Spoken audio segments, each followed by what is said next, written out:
اس دور کا جو سب سے بڑا فتنہ ہے اس کو اب نوٹ کیجیے، کیونکہ میں آج مہدی کے بارے میں یا یاجوج ماجوج کے بارے میں یا حضرت مسیح کے نزول کے بارے میں کچھ عرض نہیں کروں گا۔ بقیہ وقت جو میرے پاس اب ہے وہ مجھے صرف کرنا ہے صرف دجال کی وضاحت۔ ان تمام ادوار میں دور الفتن، دور الملاحم، الملحمۃ العظمی، ظہور مہدی، نزول عیسیٰ، یاجوج ماجوج، ان سب میں اس پورے عرصے میں عظیم ترین فتنہ جو ہے اس کا نام قرآن کی زبان میں دجال، حدیث کی زبان میں دجال ہے۔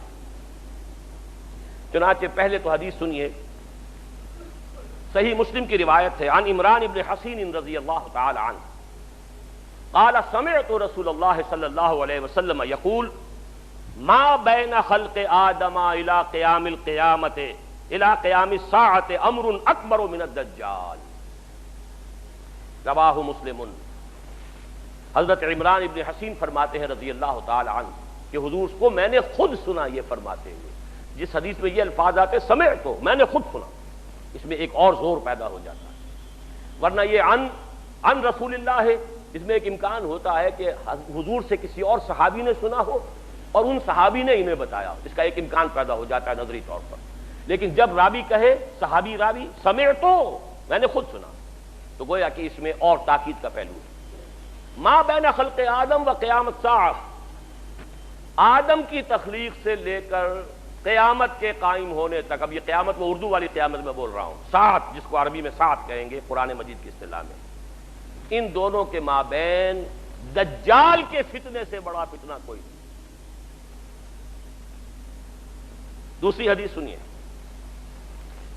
یہ ترمذی اور ابو داؤد میں ہے، جامع ترمذی، سنن ابی داؤد، عن ابی عبیدہ بن الجراح رضی اللہ تعالی عنہ، یہ جن کو امین هذه الامہ قرار دیا حضور نے، امیر الامت ابو عبیدہ بن الجراح رضی اللہ تعالی عنہ، قال سمعت رسول اللہ صلی اللہ علیہ وسلم یقول، وہ بھی فرماتے ہیں کہ میں نے سنا رسول اللہ صلی اللہ علیہ وسلم کو فرماتے ہوئے، انہ لم یکن نبی بعد نوح الا قد انذر الدجال قومہ وانی انذرکموہ۔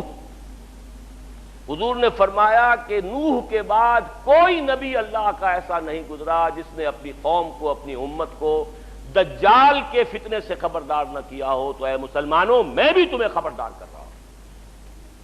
صرف ان دو حدیثوں پر اکتفا کر رہا ہوں، ورنہ اس باب میں آپ کو حدیثیں بہت سی ملیں گی، لیکن بہرحال یہ سمجھ لیجئے کہ دجال کا فتنہ جو ہے وہ احادیث نبویہ کی روح سے تاریخ انسانی کا از آدم تا آخر دم عظیم ترین فتنہ ہے۔ اب سب سے پہلے سمجھیے کہ دجل کہتے کسے، لفظی معنی کیا ہے دجال کے؟ اردو میں بھی یہ لفظ مستعمل ہے، دجل و فریب۔ دجل کہتے ہیں ملمہ سازی، کسی حقیقت پر کسی اور شے کا پردہ ڈال دینا تاکہ انسان دھوکہ کھا جائے۔ تانبے کے اوپر سونے کا پانی چڑھا دیا تاکہ آپ دھوکہ کھا جائیں کہ یہ سونا، یہ دجل ہے۔ اصل حقیقت کو چھپانے کے لیے کوئی فیبریکیشن، کوئی جھوٹ، کوئی افتراء، کوئی غلط بات اس کے اوپر ڈال دینا اس کا پردہ، یہ دجل ہے۔ اب دیکھیے سب سے پہلے تو یہ لفظ آتا ہے احادیث میں جھوٹے نبیوں کے لیے۔ یہ حدیث سن لیجئے، یہ بھی جامع ترمذی اور سنن ابی داؤد کی روایت ہے، وَأَنَّهُ سَيَكُونُ مِنْ أُمَّتِي كَذَّابُونَ ثَلَاثُونَ كُلُّهُمْ يَزْعُمُ أَنَّهُ نَبِيُّ اللَّهِ وَأَنَا خَاتِمُ النَّبِيِّينَ لَا نَبِيَّ بَعْدِي وَلَا تَزَالُ طَائِفَةٌ مِّنْ أُمَّتِي عَلَى الْحَقِّ ظَاهِرِينَ لَا يَضُرُّهُم مَّنْ خَالَفَهُمْ حَتَّىٰ يَأْتِيَ أَمْرُ اللَّهِ۔ یہ حدیث طویل ہے، میں نے چھوٹا سا ٹکڑا اس میں سے لیا ہے، لیکن اس میں ایک طرف تو نوٹ کیجئے کہ خبر دی حضور نے کہ میری امت میں سے 30 کذاب دجال کھڑے ہوں گے جو نبوت کا دعویٰ کریں گے۔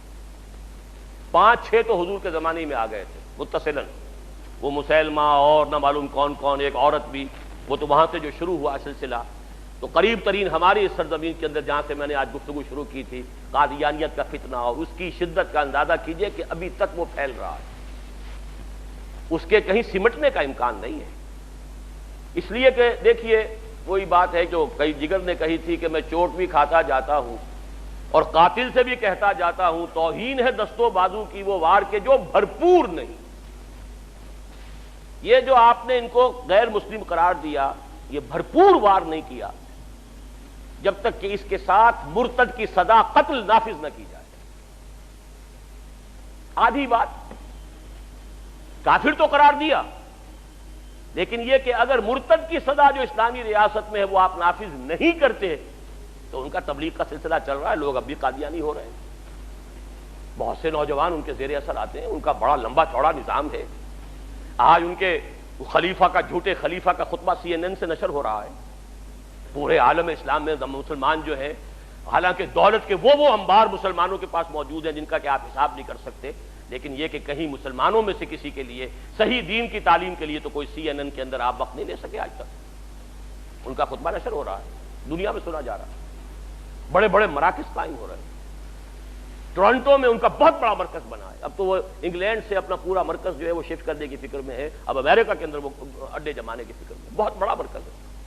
یہ سارا سلسلہ چل رہا ہے، یہ کذابون دجالون، یہ جھوٹے نبیوں کے لیے، نبوت کے جھوٹے دعوے داروں کے لیے حدیث میں یہ لفظ آیا ہے، وَأَنَّهُ سَيَكُونُ مِنْ أُمَّتِي ثَلَاثُونَ كَذَّابُونَ كُلُّهُمْ يَزْعُمُ أَنَّهُ نَبِيُّ اللَّهِ۔ 30 ایسے پیدا ہوں گے شخص جھوٹے، کذاب، دجال، جن میں سے ہر شخص کا یہ گمان ہوگا کہ میں اللہ کا نبی ہوں، وَأَنَا خَاتِمُ النَّبِيِّينَ لَا نَبِيَّ بَعْدِي، جبکہ حقیقت یہ ہے کہ میں خاتم الانبیاء ہوں اور میرے بعد کوئی نبی نہیں۔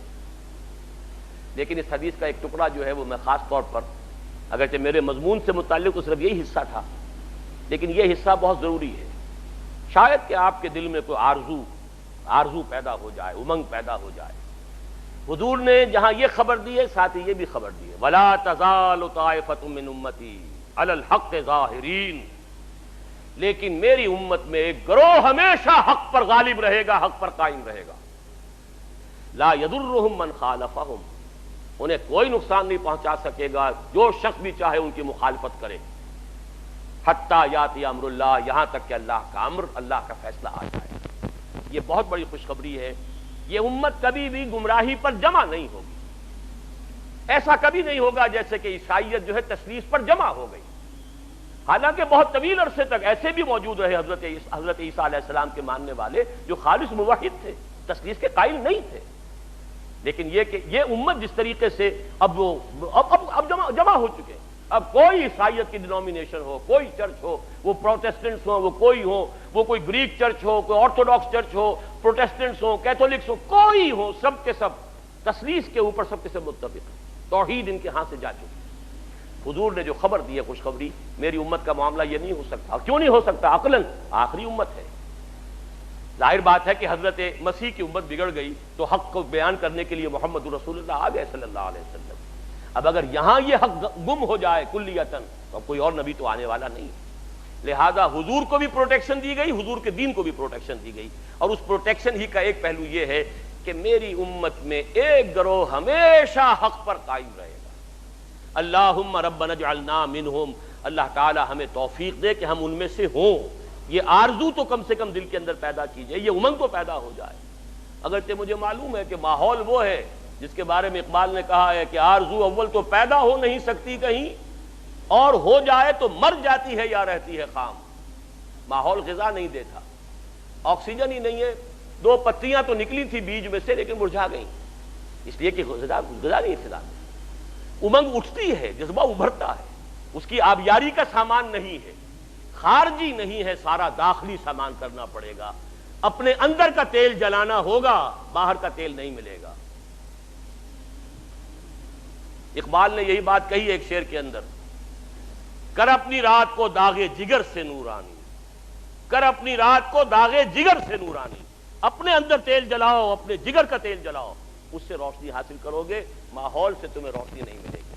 اپنی اس عارضی کو پروان چڑھاؤ لیکن اپنے اندرونی جذبے کے ساتھ، استقامت کے ساتھ۔ بہرحال اس حدیث کا یہ ٹکڑا میں نے صرف اس لیے سنایا کہ یہ ایک ہمارے لیے ایک امنگ پیدا کرنے والی شے ہے کہ اللہ تعالی ہمیں توفیق دے کہ ہم ان لوگوں میں سے۔ تو پہلا لفظ جو دجال آیا ہے وہ تو میں نے آپ سے عرض کیا کہ دجال جھوٹا نبی، جس کے بارے میں حضور کی خبر ہے کہ 30 پیدا ہوں۔ دوسرا ایک عمومی فتنہ ہے دجال، فتنۃ الدجال، عمومی فتنہ۔ وہ کیا ہے؟ اصل میں یہ تہذیب کہ جس میں میں اور آپ واقعہ یہ ہے کہ ہم اس وقت غرق ہیں. کسی کے سر کے اوپر تک پانی جا چکا ہے، وہ جا چکا، کوئی گردن تک اس کے اندر ہے، کوئی پیٹ تک ہے، کوئی گھٹنوں تک ہے، لیکن ہم میں سے کوئی اس تہذیب سے بچا ہوا نہیں. یہ عالمی تہذیب ہے، دجالی تہذیب، جو شروع ہوئی تھی مغرب سے تقریباً 400 سال قبل، رینائسنس، احیاء العلم. لیکن اس احیاء العلم کے نتیجہ کیا نکلا؟ مادی ترقی، ٹیکنالوجی، سائنس بڑھتی چلی گئی، اور اس درجے بڑھتی چلی گئی کہ عروج آدم خاکی سے انجم سہمے جاتے ہیں کہ یہ ٹوٹا ہوا تارا مہ کامل نہ بن جائے. چاند کو پاؤں تلے روند آیا انسان، اور ابھی نہ معلوم کہاں کہاں کمندے ڈال رہا ہے. لیکن دوسری طرف آسمانی وحی والی ہدایت سے اپنی آنکھ بند کر لی. نوٹ کر لیجئے اس بات کو اچھی طرح. سورہ بقرہ کا 4تھا رکوع جو ہے قرآن مجید کے فلسفے میں نہایت اہمیت کا حامل. اللہ نے انسان کو بنایا زمین کی خلافت کے لیے. وَإِذْ قَالَ رَبُّكَ لِلْمَلَائِكَةِ إِنِّي جَاعِلٌ فِي الْأَرْضِ خَلِيفَةً. خلافت عرضی کے لیے آدم کی تخلیق ہوئی. 2 چیزیں دی گئیں آدم کو، ایک کا ذکر اس رکوع کے شروع میں ہے، ایک کا آخر میں. شروع میں علم الاسماء دیا گیا، علم آدم الاسماء كلها ثم عرضهم على الملائكة فقال انبئوني باسماء هؤلاء ان كنتم صادقين.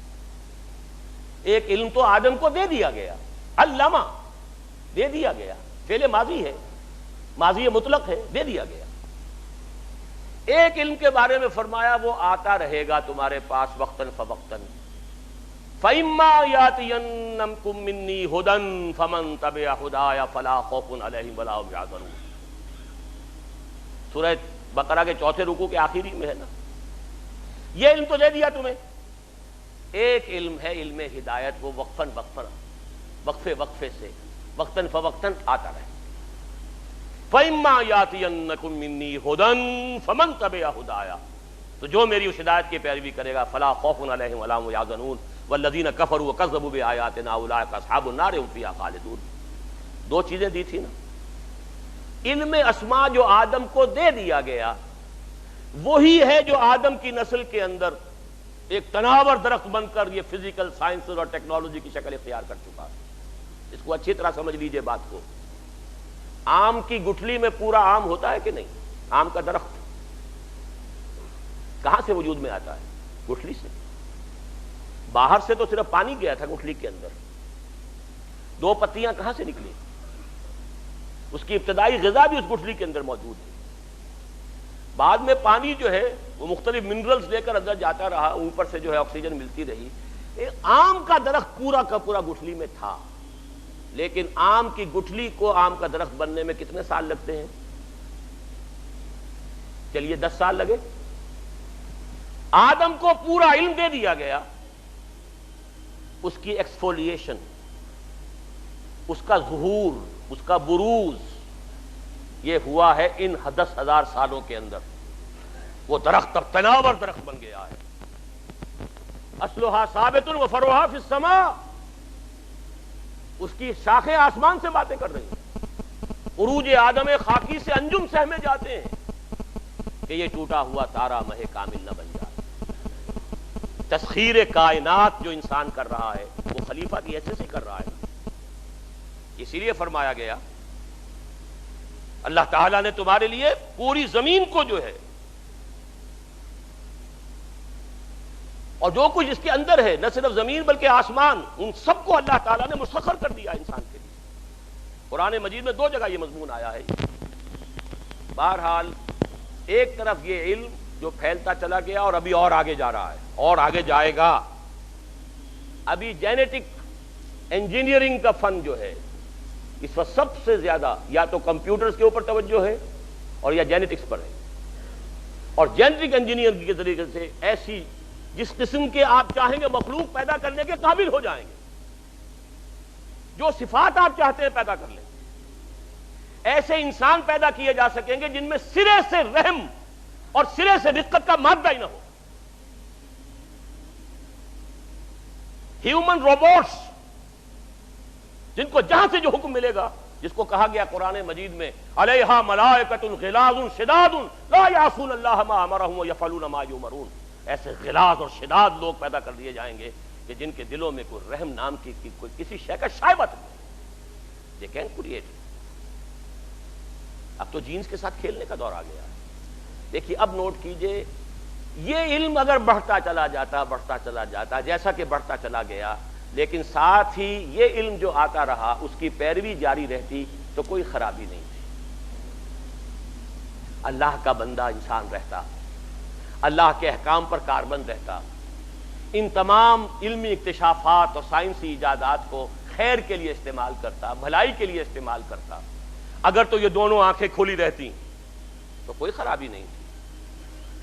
آج سے 400 سال پہلے انسان نے ایک آنکھ بند کر دی. مذہب سے کوئی سروکار نہیں، کوئی تعلق نہیں. ایک آنکھ بند، دوسری آنکھ چوپٹ. یہی یک چشمی تہذیب ہے، یہی دجالی تہذیب ہے، جو کانی تہذیب ہے جس کی ایک آنکھ ہے دو نہیں. یہ دجالی تہذیب جس نے کائنات ہی کو اصل شے قرار دیا ہے. خالق کو چھوڑو جی، ہوگا کوئی پیدا کرنے والا ہے یا نہیں ہے، چھوڑو دفع کرو. یہ دنیا تو ہے نا، اسے مسخر کرو. Concentrate your attention, focus your attention on this world. بھول جاؤ کوئی ہے یا نہیں ہے، کیا ہوگا کسی نے پیدا وہ جانے، ہے یا نہیں ہے اس بحث میں مت الجھو.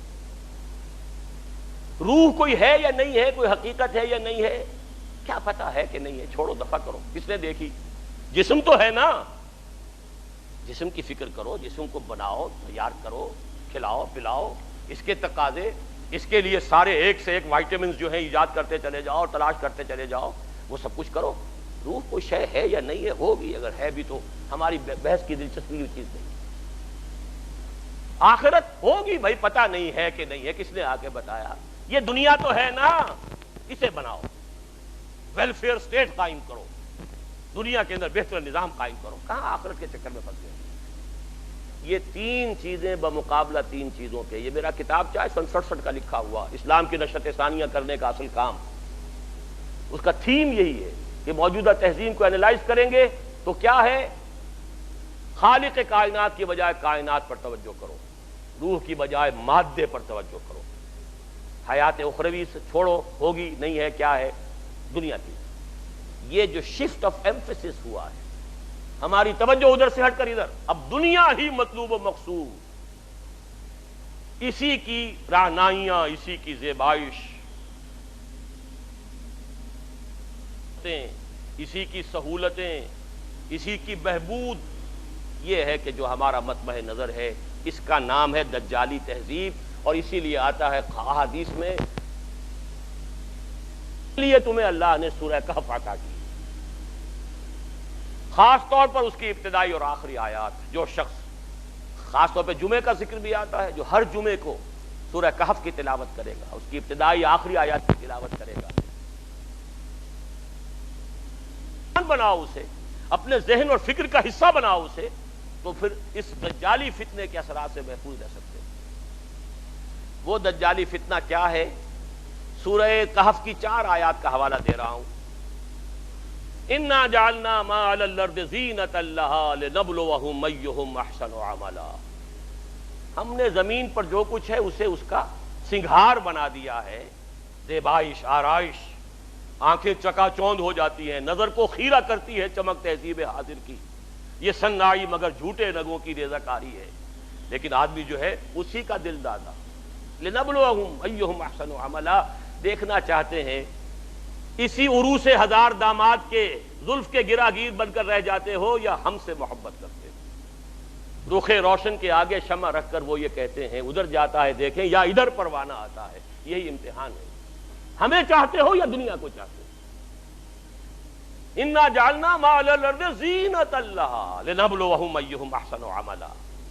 ایک جگہ سورہ کہف میں حضور کو روکا گیا، حضور ان غرباء اور فقراء صحابہ سے اپنی نگاہیں ادھر ہٹا کر امیروں کی طرف توجہ زیادہ نہ کیجیے. ولا تعد عیناک عنہم ترید زینۃ الحیات الدنیا. اے نبی کہیں یہ گمان نہ ہو جائے لوگوں کو کہ آپ بھی حیات دنیاوی کی زینت ہی کو زیادہ اہمیت دے رہے ہیں. یہ مشکل مقامات میں سے قرآن مجید کے میں نے اس کی جو سب سے زیادہ قابل قبول جو ایک تعویل ہو سکتی ہے وہ میں کر رہا ہوں کہ نبی کہیں ایسا نہ ہو کہ آپ کے اس طرز عمل سے لوگ یہ سمجھیں کہ محمد کی نگاہ میں بھی دولت ہی کی اہمیت ہے، تبھی تو دولت مندوں کی طرف توجہ زیادہ ہے. محمد کی نگاہ میں بھی شاید دنیاوی اقتدار جو ہے اسی کی اہمیت ہے، تبھی تو یہ جو قریش کے سردار آتے ہیں انہیں زیادہ وقت دیتے ہیں. ہم فقراء جاتے ہیں تو ہماری طرف توجہ نہیں فرماتے. وَلَا تَعْدُ عَيْنَاكَ عَنْهُمْ تُرِيدُ زِينَةَ الْحَيَاةِ وَاصْبِرْ نَفْسَكَ مَعَ الَّذِينَ يَدْعُونَ رَبَّهُمْ بِالْغَدَاةِ وَالْعَشِيِّ يُرِيدُونَ وَجْهَهُ. اے نبی اپنے ان ساتھیوں کی صحبت کے اندر آپ رکے رہیے، انہیں زیادہ وقت دیجیے جو صبح و شام اپنے رب کو پکارتے ہیں، اس کی رحمت کے امیدوار ہیں. وَلَا تَعْدُ عَيْنَاكَ عَنْهُمْ ان سے نگاہیں ہٹا کر ان دولت مندوں اور سرداروں کی طرف متوجہ نہ ہو. تُرِيدُ زِينَةَ الْحَيَاةِ الدُّنْيَا. تیسرے مرحلے پر آتا ہے المال والبنون زینۃ الحیات الدنیا والباقیات الصالحات خیر عند ربک ثوابا وخیر عقبا. یہ دنیا مال اور یہ مال و دولت دنیا، یہ رشتہ و پیوند، بتان وہم و گما لا الہ الا اللہ.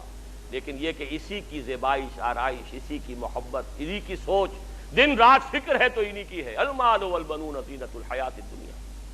اور آخری آیت جو آخری رکوع میں قل هل ننبئكم بالاخسرین اعمالا الذین ضل سعیهم فی الحیات الدنیا وهم یحسبون انهم یحسنون صنعا. سب سے زیادہ گھاٹے اور خسارے میں رہنے والے کون ہیں؟ نبی ہم آپ کو بتائیں. اے نبی آپ ان سے کہیے کیا میں تمہیں بتاؤں سب سے زیادہ خسارے میں کون رہے؟ سوال کا جواب بھی خود ہی. جن لوگوں کی ساری بھاگ دوڑ سعی و جہد حیات دنیا ہی میں بھٹک کر رہ گئی، ساری بھاگ دوڑ، دن رات کی محنت، مشقت، سوچ ہے تو اسی کی، رات کو بھی دن کو بھی، دوڑ دھوپ، ساری فکر فی الحیات الدنیا واللہ بھٹک کر رہ گئی. انہی توانائیوں سے آخرت کمائی جا سکتی تھی، انہی چیزوں سے جو اللہ نے دی ہیں اللہ کو راضی کیا جا سکتا تھا. لیکن یہ ساری چیزیں کھپا دیں دنیا کے حصول میں، بھٹک گئیں. وہ تیر نیم کش جس کا نہ ہو کوئی ہدف ہونا چاہیے تھا اللہ کی ذات، لیکن تم نے پہنچایا، خرچ کر دیں یہ ساری چیزیں دنیا کی طلب میں. الذین ضل سعیہم فی الحیات الدنیا وہم یحسبون انہم یحسنون صنعا. یہ ہے وہ دجالی فتنہ جس نے آخرت پر دنیا کا ملمہ کر دیا ہے، ذات باری تعالیٰ پر کائنات کی عظمت کا پردہ ڈال دیا ہے. اللہ سے توجہ ہٹ گئی، کائنات، روح کی بجائے جسم، حیات اخروی کی بجائے حیات دنیاوی. یہ جو چار ہماری چیزوں کے اندر کہ جو پریفرنسز ہیں، جو ہمارا ایمفیسس ہے، زبان سے مانتے ہیں اللہ کو بھی آخرت کو بھی، لیکن آپ اپنے 24 گھنٹے کے تمام اوقات کا تجزیہ کیجئے، کتنی آپ کی توانائیاں اور قوتیں اللہ اور آخرت کے لیے صرف ہو رہی ہیں اور کتنی دنیا کے لیے ہو رہی ہیں. اقرا کتابک، ہر شخص اپنی کتاب خود پڑھے، اپنا حساب خود لے.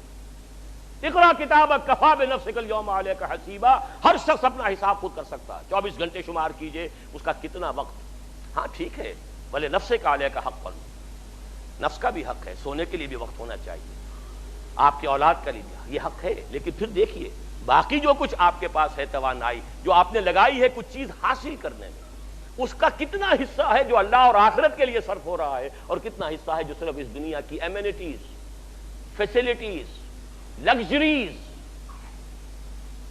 ڈیکوریشن پیسز، کتنے پیسے سے وہ چیزیں خرید کر لا کر آپ اپنے ڈرائنگ روم سے جا رہے ہیں.